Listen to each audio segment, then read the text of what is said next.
When I first turned pro my first year, I won 5 times on the Indian tour. At some point, nobody watched men's golf either. Like someone at some point put in the money and made it a product and people watch it now. In the years that I've been there, the money hasn't gone up in the way that it should have. It's a bigger stage for the women. Unfortunately for us, playing with the men is a bigger stage for us. Golf was such a big part of my life from the very start, like since I can remember. My life has not been without golf. It's obviously such a vicious cycle of like, obviously to make something a product, you have to invest in it. In Indian golf, like the women's side is doing so much better. Women's sports has always been cool. You just found out about it.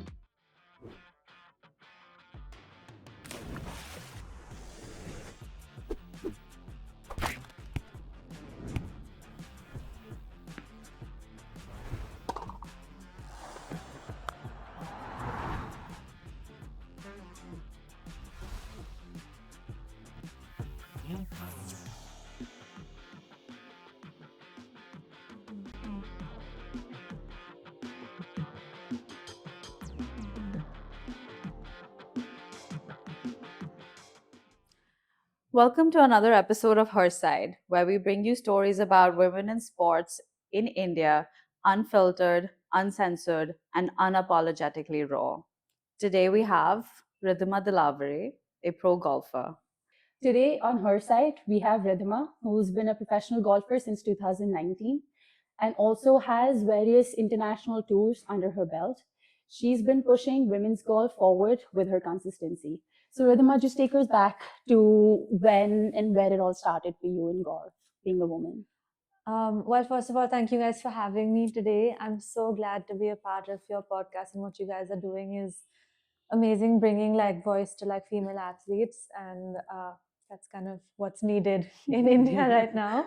But going back in time, I started golf when I was about 8 years old, and it was quite like a random thing, like how I got into golf. Like nobody in my family plays, nobody I knew ever played golf, but my parents always wanted me and my brother to play some sport. So they would kind of take us to City Fort Sports Complex and just let us loose and be like, do whatever you want. So we would like do like roller skating and like tennis and like a bunch of things. And in the car park, like where we would park the car, like the golf range was right in front every time. So every time we would park the car, I would see people hitting balls at the range.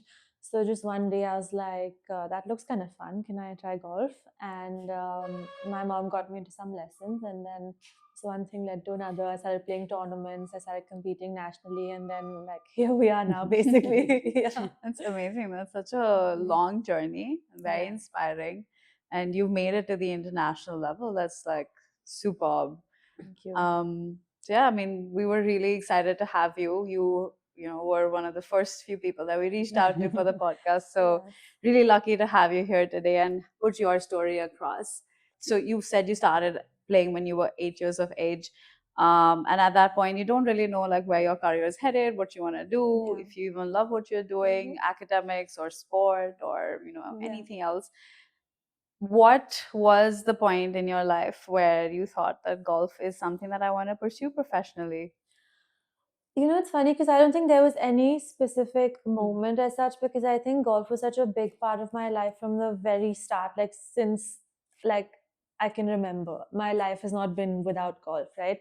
And I think even when I was younger, like playing as many events as I did on the road, it almost felt like it was kind of a profession in a way. Like obviously, like academics were very important to my parents, going to school, doing like getting good grades, but I was pretty invested in like being good at golf from a very young age. So I don't think there was any like moment as such, but I think as I grew older, I just realized that I didn't want my life to be without golf at any point. And I was like so used to this being such a big part, and like I wanted to be good at it all the time. So I just like it was just like a natural progression, I think, for me to want to turn professional then. Yeah. So once you started playing and you started touring quite a bit, so how were you received? Like, being a woman who wanted to pursue golf and wanted to do it professionally. So how was that transition kind of for you? Like when you start out initially, everyone is like kind of okay, but like when they start seeing women wanting to pursue a sport professionally and that transition sort of comes in, like you usually receive different kinds of reactions from everybody. So Mhm. how was that entire experience for you? Um, I mean, first of all, I would say that I've been luckier than a lot of other women Mm. because have a very supportive family, and they were always, I mean, to them, it was like the most natural thing because I'd put in so much time and effort into golf that they were Mm. like, of course, she's going to turn professional. But I like, as far as, from like different parts of the community, I do think that people don't understand it as much, right? Like, I know a lot of people in my extended family and like my older sort of relatives, they were like, do you even make money doing this? Like, what is professional sport like? Like, women don't really do this, like, all of that stuff. So I think there's often that kind of disconnect where people don't really understand what playing a sport professionally even means for a woman. And just stuff like, don't, you're going to be out in the sun so much that you will get like tanned. And I was like, that's like the least of my concerns right now. And then it was like, oh, if you go and weight train, like, you look a certain way. So Yeah. it's always that stuff that is there. But I will say I'm lucky that I wasn't in my core circle. Like, my family's been great, but like obviously outside of that, like Yeah. from the rest of the community, you kind of get to hear that quite a bit. Yeah. You Yeah. kind of touched on like a few of the struggles that you faced. Could you Mm. just like elaborate a bit on like that? Because Yeah. I feel like through my experience and like all the women athletes that I've spoken to as well, and speaking to Aditi as well, I feel like there are always like our majority of our like life through sport and experience, Yeah. it is made of struggles and nothing Yeah. else. Like you're Yeah. fighting at every point Yeah. to Yeah. prove something or to like show Yeah, that for you sure. belong here and this is why you do it. So maybe if you could just like walk us through that and just like highlight what kind of struggles you've had and how you've actually overcome all of that being a woman, and how did you tackle all of that, and you still push, like you push, like you want to make golf like known, and you want to show people that as a woman I'm playing golf and it's there and it exists. So like how did you come out of it, and like Yeah. how do you just go on with all of that? I think as far as like struggles go, I think obviously the biggest struggle for all women athletes is the financial struggle of it. Like, just, I mean, so I've been playing on the European tour, which is technically like, so we have the LPGA, which is the biggest tour in the world, and the European tour is like one like step below it. So basically, it's like the second biggest like worldwide tour. But you like, you spend so much money to go and play, and then the amount you kind of make back is like, usually you'll be lucky to break even, even some years. Where on the counterpart, like the male side of that tour, like the same your men's European tour makes like, I don't know, 6 times more. Like, they play for I like think it's six, seven, eight times. times more I did the money. math Yeah, when yeah, I met you the first yeah, time at the Hero Women's yeah. Cup. I came with Millie, and Mm. Millie and I sort of did the math on Yeah, the winning amount. yeah, yeah, I was 8 times less than that of yeah, men's because yeah. I went and watched the DP tour, which was I think a week after here in Mhm. Delhi Golf Club, and yeah, I mean it was just astounding to see like the difference, I know. and the difference even in the the amount of viewership the men had versus like I didn't think the women had anything lesser to Yeah, offer. for It was a sure. lovely tour, the women's one, but the viewership was less, like the support was far lesser. I mean, I think it's obviously such a vicious cycle of like, obviously to make something a product you have to invest in it, but there's not enough people investing in the product to make it something, and then they blame the fact that there's not enough like revenue or viewership. But it's like all like chicken and egg, right? The reason. So I always find it hard to explain to people like, see, like at some point nobody watched men's golf either. Like, someone at some point put in the money and made it a product, and people watch it now.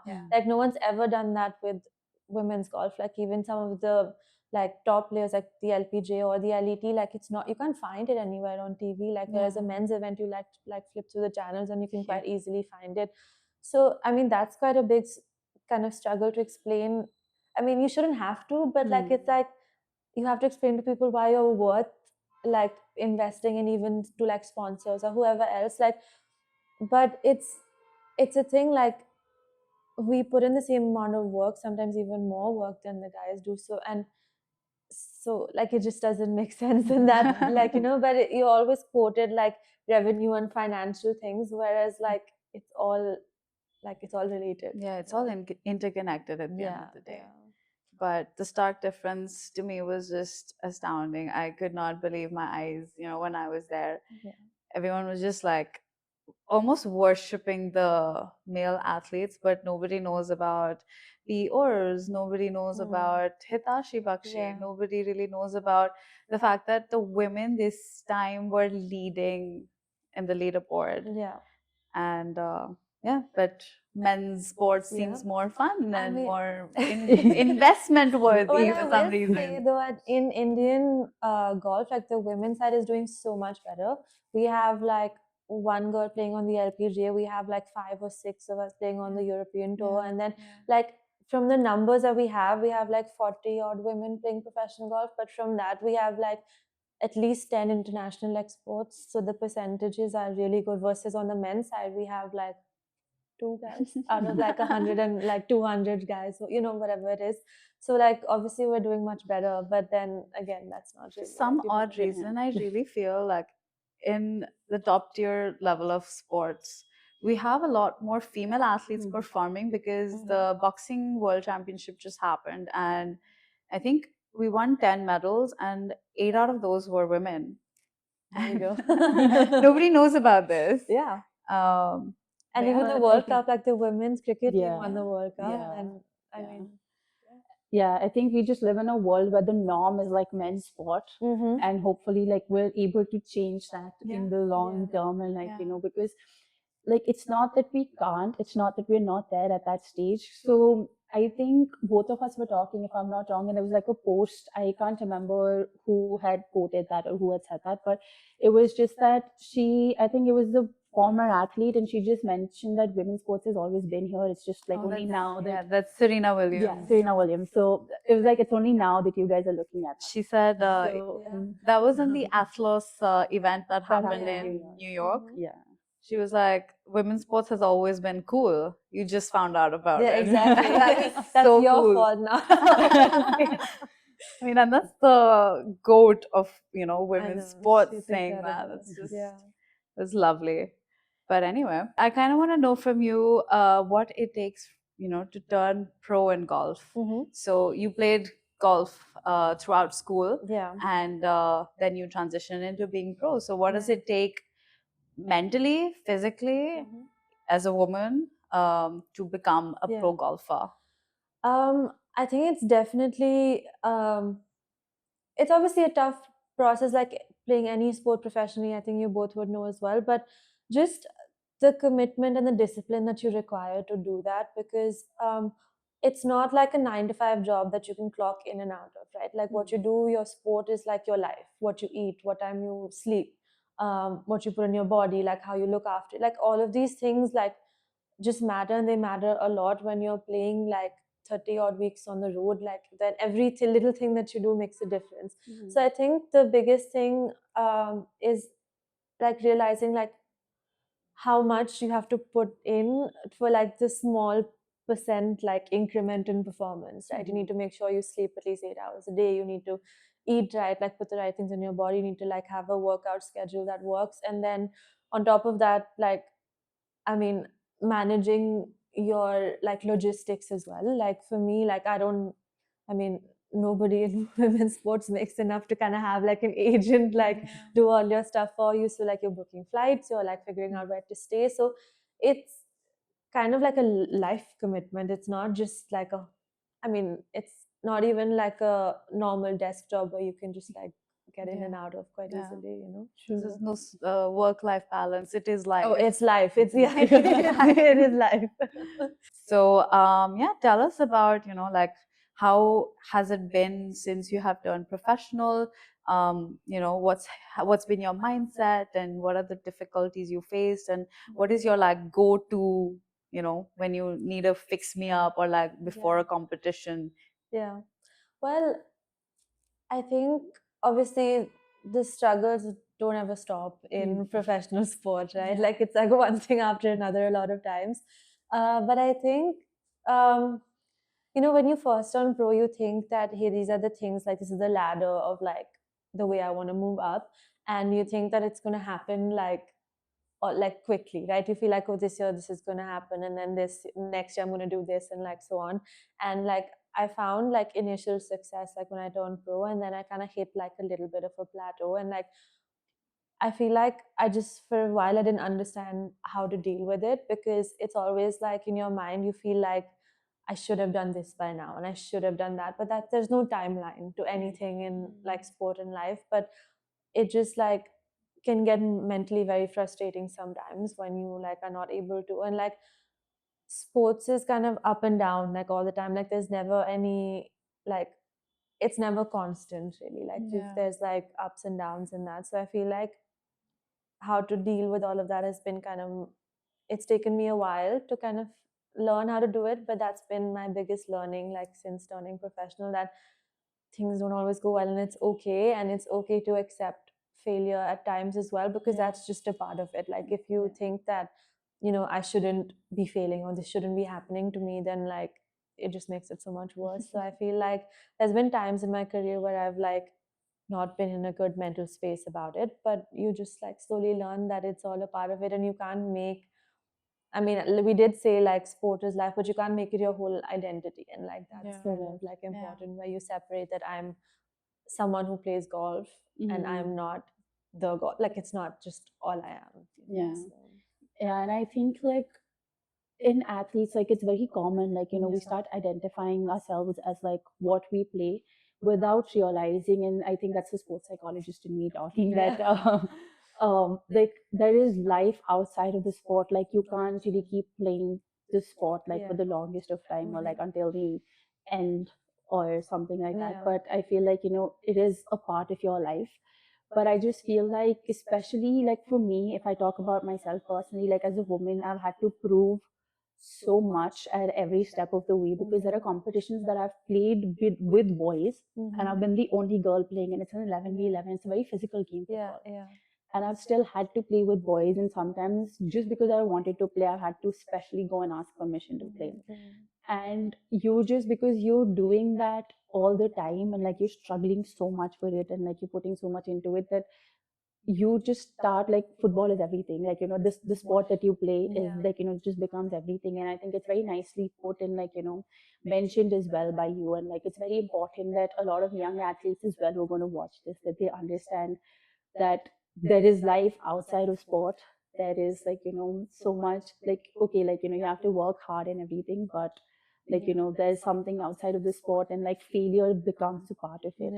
And I feel like even me personally, like I've had to struggle so much with it, like, okay, like why do we lose, or like why am I, like, you know, haven't been selected, or why this, why that. And yeah, it just comes with it. And so, like, you know, just coming to the point, that have there been like phases or like, you know, moments where like you've been underestimated, or like, you know, because like as a woman you wanted to pursue sport, and like has that like somewhere affected you mentally?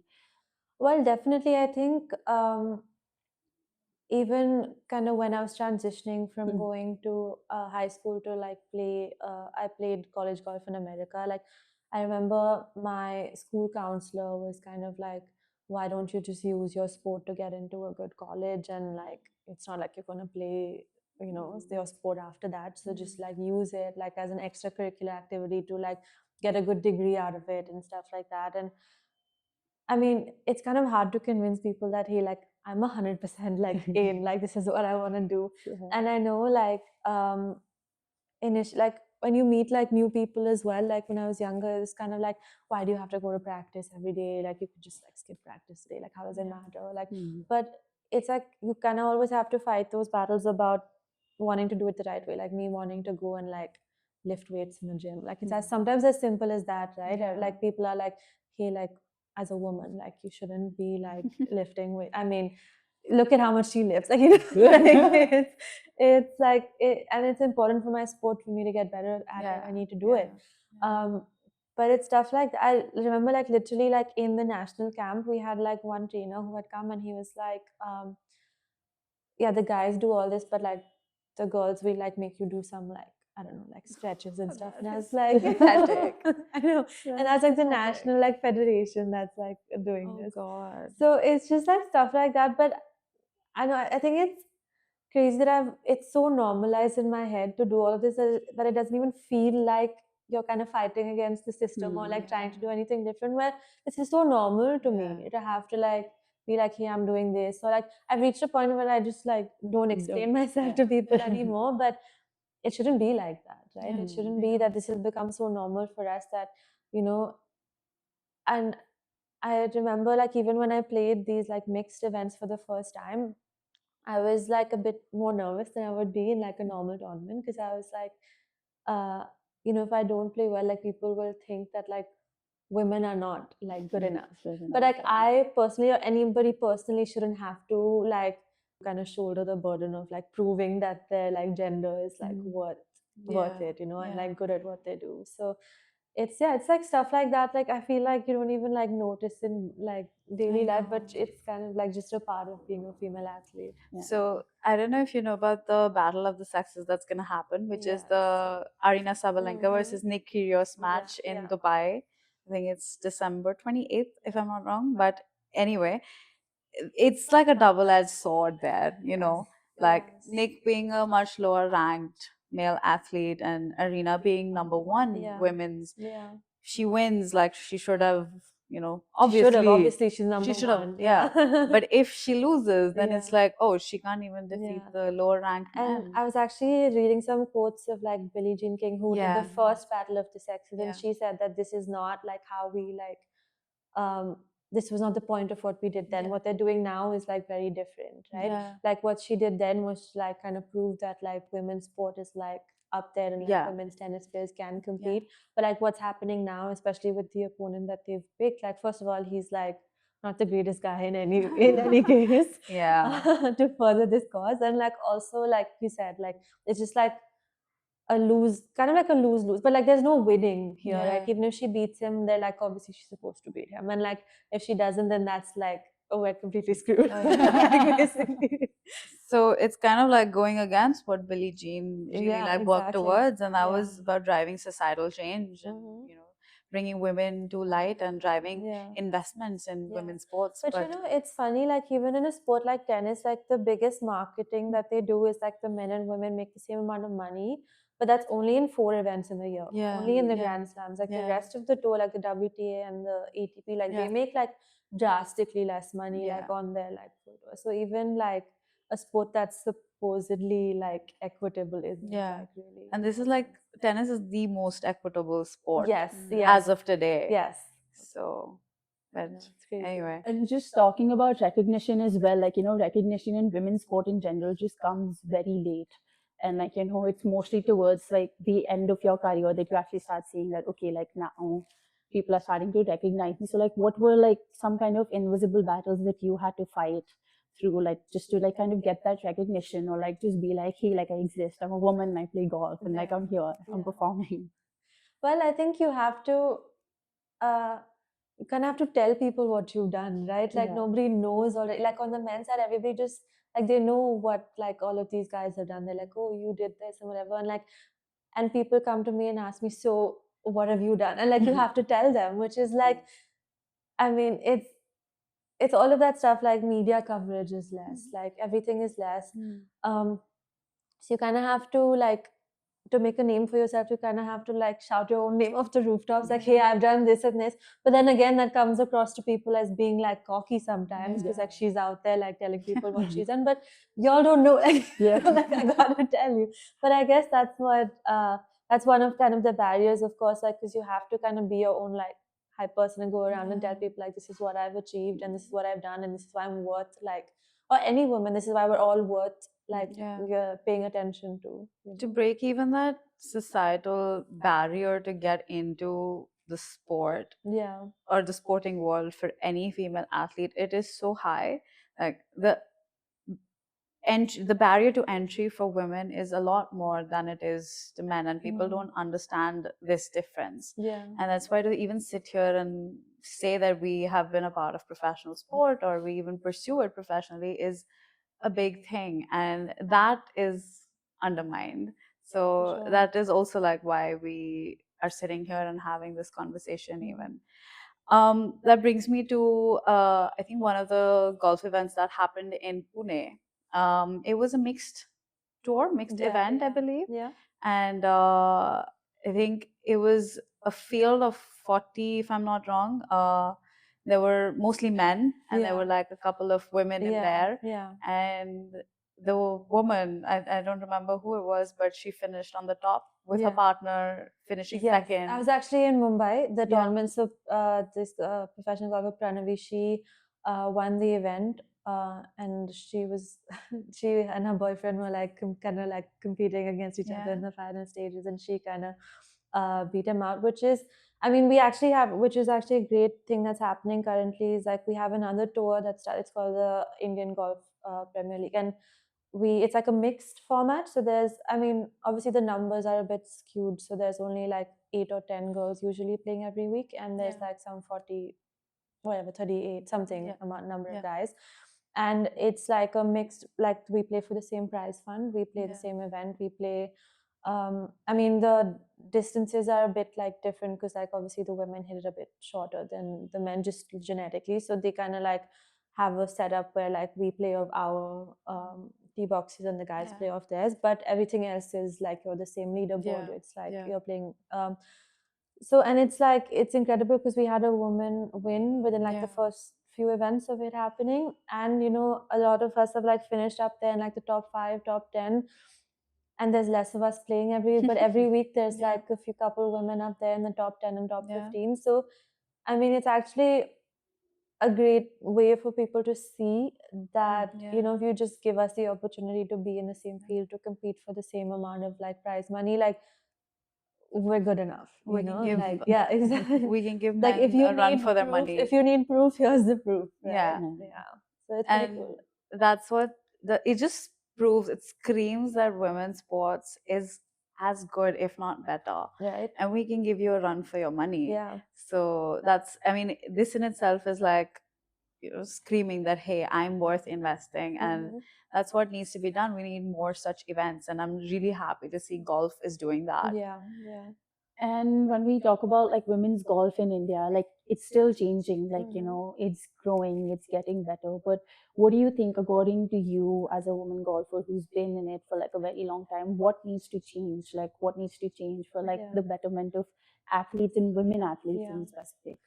I think my biggest thing, like, and I say this all the time to anybody who wants to listen, that we just need more investment in the product. Like, I think there's enough that you can market. There's, like we've spoken about already, we have so many women doing well on an international stage, even domestically in India as well. But there's like, there's no PR about it, there's no hype. Like, people don't really know what's going on. So I think, like, it needs, I mean, we need some investment in the product, like the women's tour, which is just the women's tour, and like not the mixed one. So like over the last whatever years that I've played, like the prize money hasn't increased that much.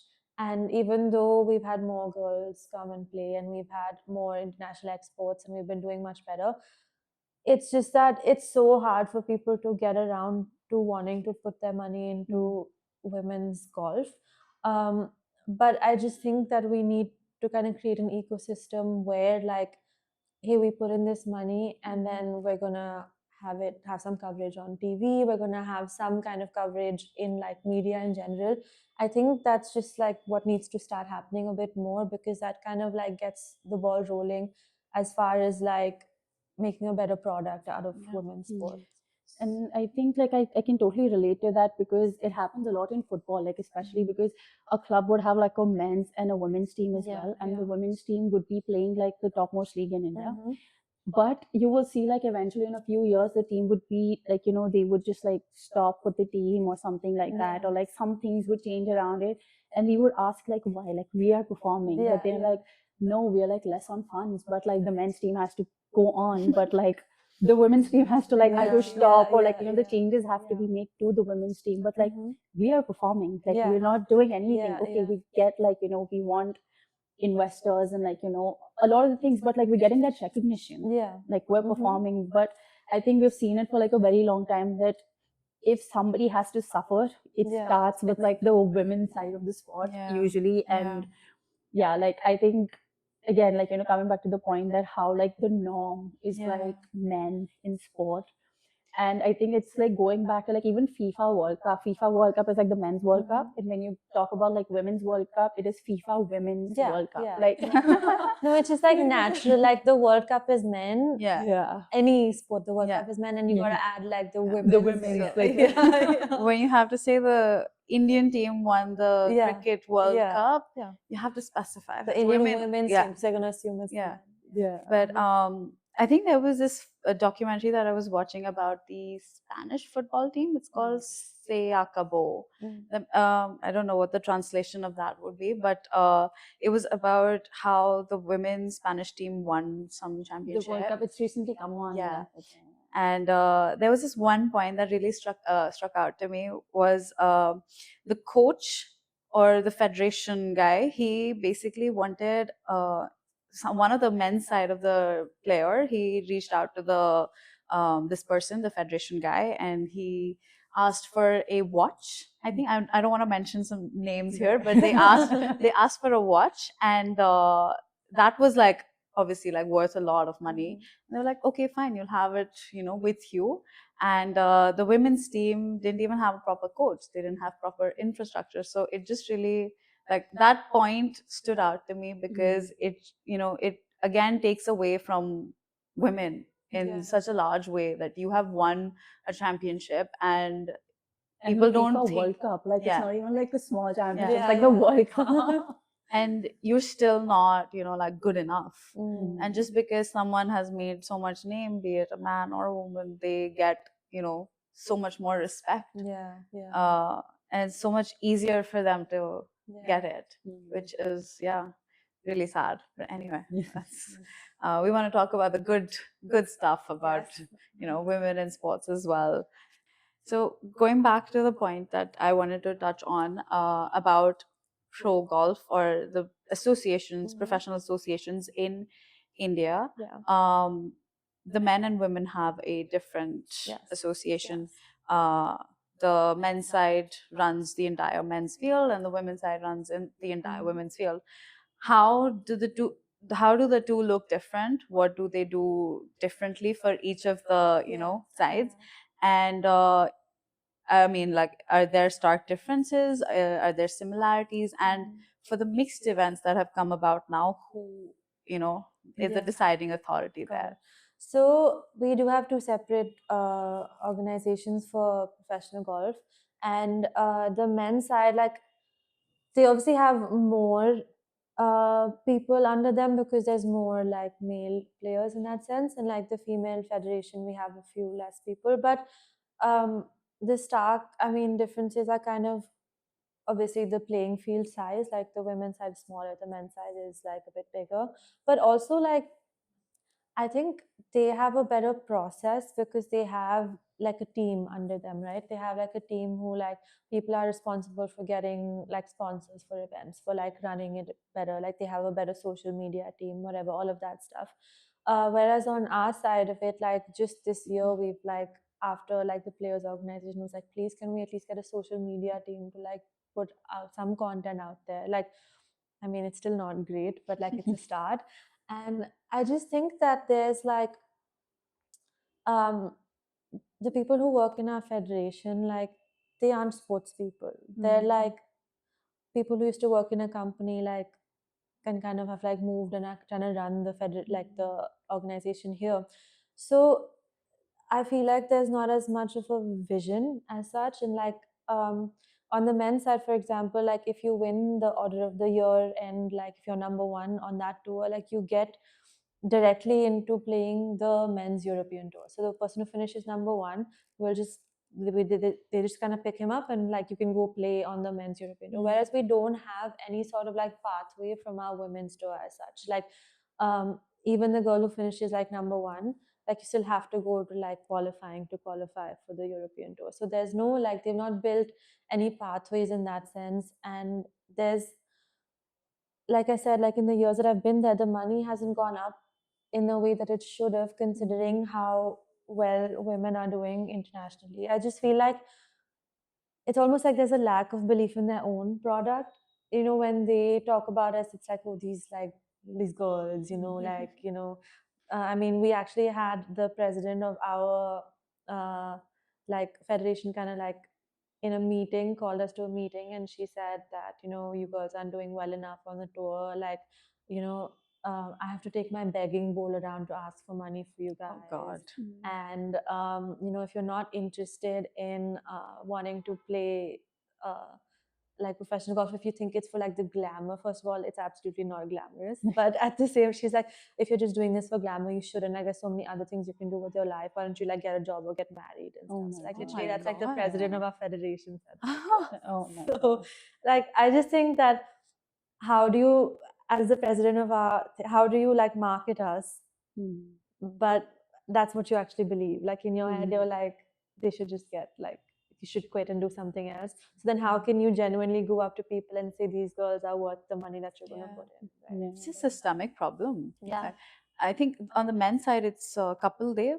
Yeah, he's the president of the federation. I mean, I've never heard him say anything like that for the men's No, side. absolutely not. He would never. It's pathetic. Yeah. It's really sad to hear. Okay. And what about the mixed events? So that's actually a separate like kind of body that's just started up that they are doing it, but they have an affiliation with kind of our tour. So like from us, like on the rankings, like the top 6 or 8 girls who are on the rankings go and play there. But they've actually contacted some of the guys. So the guys who play, they've been like given like signing bonuses, and they've like signed with that tour, versus like we just kind of like filter in through our like professional body. So it's like a separate entity, but I mean, I do think that it's a good start to kind of like have at least have these mixed events, and I kind of see it's a bigger stage for the women in some ways. Like, unfortunately for us, like playing with the men is a bigger stage for us, right? Like compared to just playing with other women. Yeah.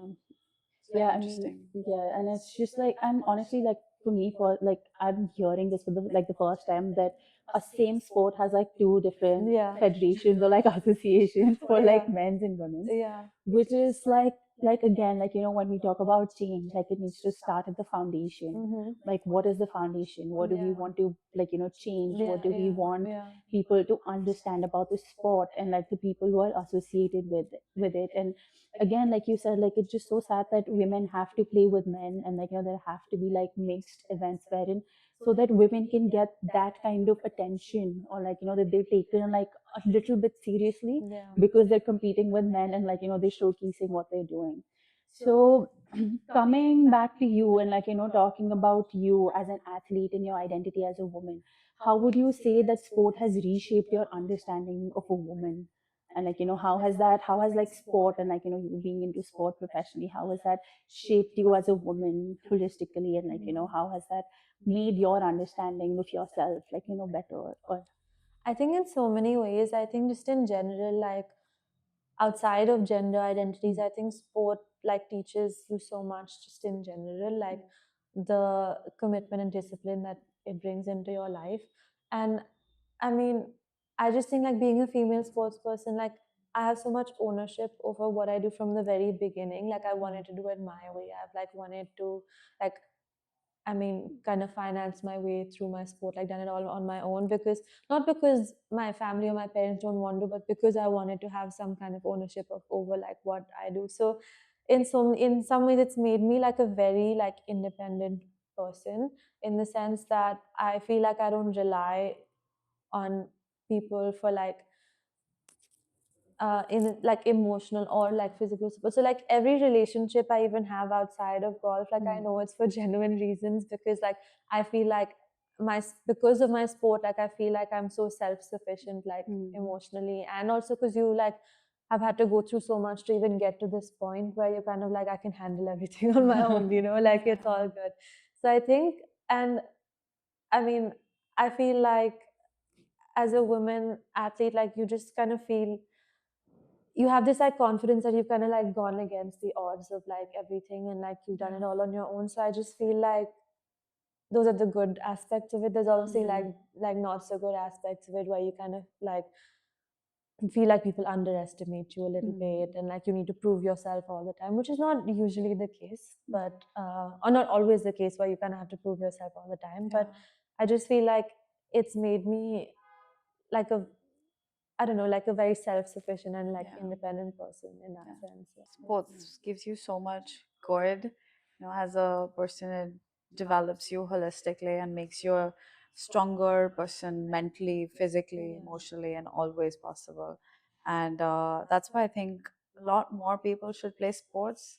A lot more young girls should have, accessibility to sport, so that we can, make this change happen societally. In India, definitely needs that. We need more female voices out there. More opportunities for younger kids, be it from all sporting backgrounds. It's challenging so far. India is like quite far behind on these things. So if you had to if your voice was being heard by a young girl out there, what would be one advice that you give her? That don't let anybody tell you that you shouldn't be doing it or you're not like worth it, but like you should just anything. I feel like the world should be your oyster and it can be, so just kind of anything that you ever want to do, like you can do it. Like no one should ever tell you that you can't. Yeah, that's so sweet. Yeah. Okay, well, looking back at your career, you've come a long way, and you've had many successes. What has been your favorite moment or most memorable moment so far in your entire sporting career?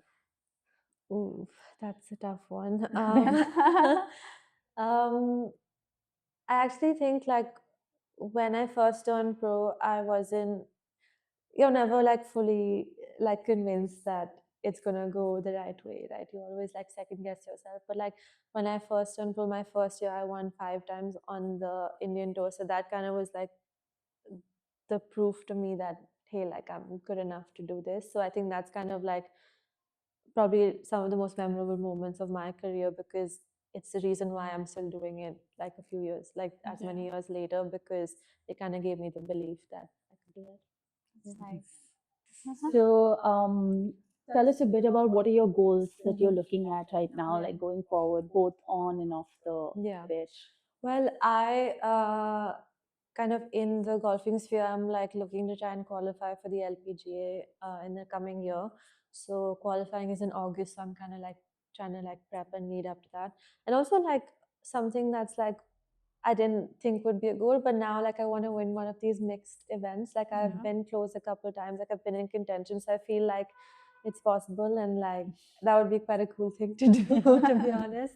And kind of off the course, just just like my biggest thing is trying to be more than just a golfer. So I wanna like I'm involved in doing some like corporate stuff as well, and like hopefully like I'm a part of the golfing ecosystem where I can kind of help like other women like and other young junior girls to kind of move forward. It's lovely to That's hear. beautiful. Yeah. Good luck to you for those, and I hope everything works out the way you have planned. We can move on to rapid fire now, yeah? Okay, so what is that one word that describes your relationship with golf? Toxic. Can I ask for like a bit of explanation there? Well, when it's going like the highs are high and the lows are low, right? Yeah. Like it's like kind of any toxic relationship. Yeah. Which course would you prefer, the DLF Golf Club or the DGC? I think DGC actually grew up playing there, so it's kind of like my childhood course. So yeah. Okay. And according to you, what is the toughest part of the game? Is it mental or is it physical? I think mental. After you developed your skill to a certain point, like most of us have by now, like after that, like I know what separates you is like the mental side of it. Yeah. Golf myth that you're tired of hearing. What are some golf myths? Well, the golfers aren't athletes. We're athletes. Okay. Yeah. Fair, good one. One habit that keeps you grounded on tour. Just my routine. Like I just think that just following everything to the T. I feel like sleeping my 8 hours, like eating everything on time, waking up at a certain time, like that kind of like just routine keeps me grounded. Routine. An athlete who inspires you. think there's so many female athletes. Well, we spoke about Serena already. She's incredible. But like on the golfing side, we have Lydia Ko and like Nelly Korda who are doing like amazing things in like Yeah. the golfing sphere. So Yeah. some very, very cool athletes. Yeah. Yeah. It's nice. And if you had to mention one thing that golf has taught you, Yeah. what would that be? I think a lot of discipline and patience. Like golf is also kind of a slow, like in that sense, like not a reactionary sport. So you kind of have to learn how to manage your emotions really well. So I think that's like a big thing, to learn how to manage my emotions. And what is your favorite club or your favorite shot? Well, I like my driver a lot. I feel like I'm a good driver of the ball, so that's my favorite club. Yeah. That's such a lovely conversation. And thank you for being here. Like, yeah, we had like a wonderful time. It was like lovely talking to you as well, and like coming on her side and like, you know, sharing your side of the story. Yeah. And hopefully we can help, like, you know, reach that story to a lot of young girls who Yeah. feel inspired by you, who look up to you, and Thank they you. want to be, they aspire to be women golfers in future. Yeah. Yeah. I've had such a great time being here, and just thank you guys for what you're doing, like service to women's sport. It's just the start. Yes, so much more to come. Yeah. So that was Ridhima's side of the story as a professional golfer and as a woman athlete in India. If you like the story and if you think there would be other people who would love to hear such stories, please share, like, comment, and subscribe to the channel. Thank you.